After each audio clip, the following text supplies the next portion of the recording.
So yeah, OBJ, man, he is going in the third round, which is nuts to me. He's going in the third round, but we know that the sports hernia injury is something that players can get over, especially after they have the surgery. The surgery is one of the most effective orthopedic surgeries that we have.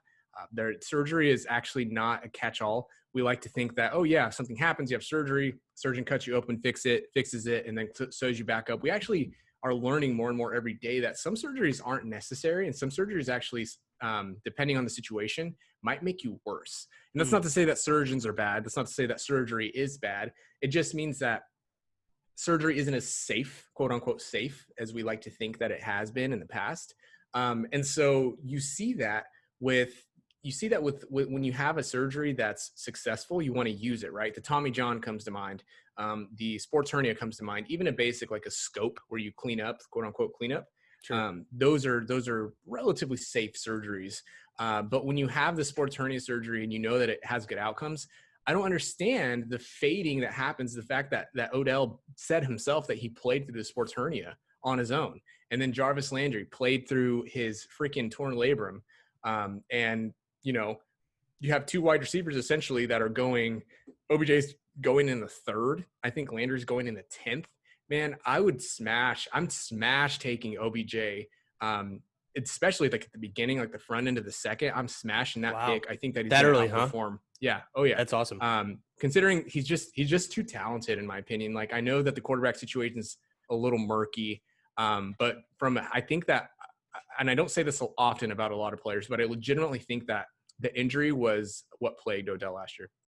Yeah, I had heard that he had been injured in the preseason. That was kind of when this all kicked off. So my impression that I was going with was that he had been overcoming an injury that was definitely causing him pain in 2019. So if you're saying with the surgery, a lot of that pain is gone, I'm on with you. I took him in the third round of a draft yesterday, and I was hyped for it. So. Yeah, that's a good spot to take him.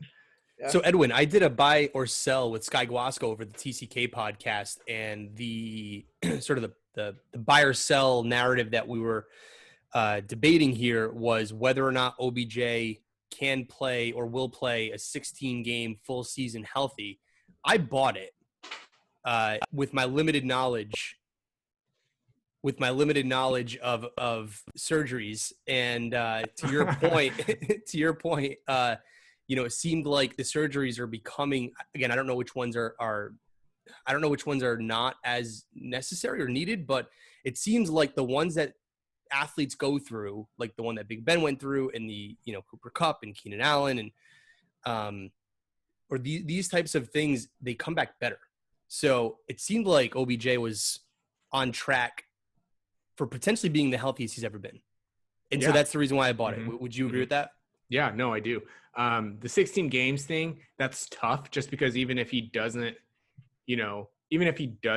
hurt the groin again, there's only 2.3% of NFL games are injury free.